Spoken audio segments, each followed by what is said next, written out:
انا ارسلناک بالحق بشیرا ونذیرا، بے شک ہم نے آپ کو بھیجا ہے حق کے ساتھ. کس کو؟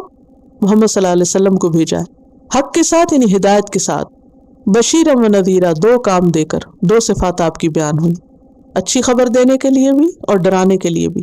اچھی خبر کس کے لیے؟ جو اچھا کرے، اور ڈرائے کس کو؟ جو برا کرے.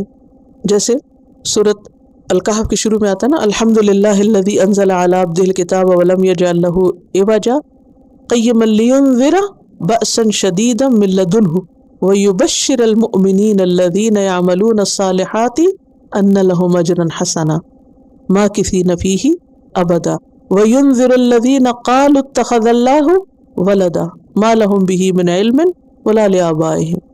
تو بشارت کس کے لیے؟ ایمان اور عمل صالح والوں کے لیے. اور انذار کس کے لیے؟ جنہوں نے کہا اللہ نے بیٹا بنا لیا. تو بشیر و نذیرا.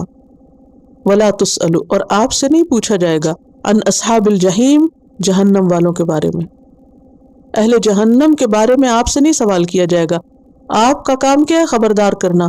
آپ کی ذمہ داری ختم، اب آپ سے سوال نہیں ہوگا.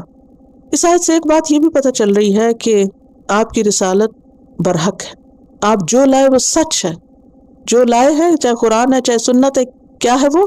سچ. دوسری بات یہ ہے کہ آپ صلی اللہ علیہ وسلم خبردار کرنے والے ہیں. اگر کوئی بگڑتا ہے تو اس کے بگاڑ کی ذمہ داری آپ پہ نہیں. سورۃ القصص 56 میں آتا ہے انک لا تہدی من احببت. الشورى 48 میں آتا ہے ان علیک الا البلاغ، آپ کی ذمہ داری کیا؟ پہنچا دینا. الغاشیہ 21 میں آتا ہے فذکر انما انت مذکر، آپ نصیحت کریے کیونکہ آپ کا کام کیا؟ نصیحت کرنا. لست علیہم بمسیطر، آپ ان پہ داروغہ نہیں ہیں.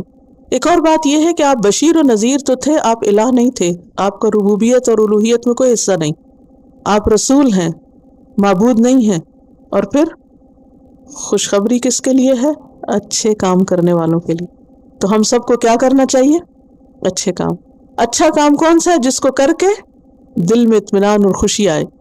حدیث میں آتا ہے مسند احمد من سرته حسنته وساءته سیئته فذلک المؤمن. جس شخص کا اچھا کام اس کو خوش کرے اور برا کام اس کو برا لگے، وہی مومن ہے. تو ایمان کی علامت کیا ہے؟ کہ جب آپ نیکی کریں تو آپ کا دل خوش ہو، اور جب برا کرے تو آپ کے اندر تکلیف ہو، آپ کو اپنی غلطی خود نظر آ جائے. یہ ایمان ہے. اور جب اچھائی کی توفیق ہو تو کیا کریں؟ شکر ادا کریں. حدیث میں آتا ہے، بخاری کی حدیث ہے، یا عبادی انما ہی اعمالکم، اے میرے بندو یہ تمہارے اعمال ہی ہیں، احصیھا لکم، جنہیں میں گن گن کے رکھ رہا ہوں تمہارے لیے. اللہ کے پاس کیا جا رہا ہے؟ اعمال. اور ان کو اللہ تعالیٰ کیسے رکھ رہے ہیں؟ گن کے، کیٹیگرائز کر کے. ثم اوفیکم ایھا، پھر میں پورا پورا ان کو واپس دوں گا تمہیں. آج جو کچھ ہم کر رہے ہیں جا رہا ہے، جمع ہو رہا ہے، کل واپس آپ ہی کو ملے گا. فمن وجد خیرا، تو جو خیر پائے، فلیحمد اللہ، چاہیے کہ اللہ کا شکر ادا کرے. ومن وجد غیر ذالک، اور جو اس کے علاوہ پائے، او قال سوا ذالک، یا آپ نے فرمایا اس کے سوا پائے، فلا یلومن الا نفسہ، تو صرف اپنے آپ ہی کو ملامت کرے، خود کو ہی قصوروار ٹھہرائے. تو اس سے کیا پتہ چلتا ہے؟